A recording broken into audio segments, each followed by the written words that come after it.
एक दिन बगीचे की मालकिन जादूगरनी ने, जिसका नाम डेम गोथेल था, उसे यह चोरी करते हुए देख लिया और जादूगरनी ने पति को बंधक बना लिया। पति जादूगरनी के सामने बहुत गिड़गिड़ाया और अंततः जादूगरनी एक शर्त पर वह साक उसकी पत्नी के लिए देने के लिए राजी हो गई। शर्त यह थी कि संतान के जन्म के बाद वह उसे जादूगरनी को सौंप देगा। मायूस मन से पति ने उसकी वह बात मान ली और बच्चे के जन्म होते ही उसने जादूगरनी के हाथों अपनी पुत्री को सौंप दिया। जादूगरनी ने अत्यंत मनोयोग से उसकी पुत्री का पालन पोषण किया और उसका नाम उसी शाक के नाम पर रेपेंजल रखा। रेपेंजल एक अत्यंत रूपवती कन्या के रूप में धीरे धीरे विकसित होने लगी। उसके सुनहरे बाल और अदृश्य रूप की चर्चा आसपास की जगह पर धीमे धीमे से फैलने लगी। कन्या के 12 वर्ष के होते ही जादूगरनी डेम गोथेल ने उसको एक ऐसी मीनार में कैद कर दिया जिसमें ना तो कोई दरवाज़ा था और ना चढ़ने के लिए ही कोई सीढ़ी। इसमें एक ऊंची स्थान पर एक कमरा था जिसमें कि केवल एक खिड़की थी।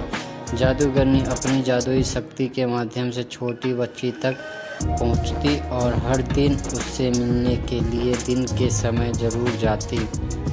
इस प्रकार से दिन बीतने लगे। वह बच्ची बड़ी होकर एक अत्यंत रूपवती स्त्री के रूप में विकसित हुई।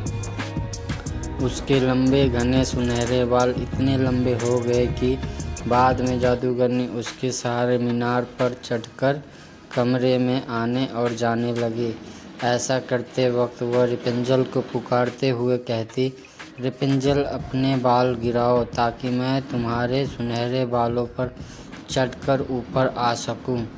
समय इसी तरह से गुजरता गया और एक दिन किसी राज्य का राजकुमार घूमते घूमते उसी क्षेत्र में आ गया जहाँ पर रेपेंजल उस मीनार में रहती थी।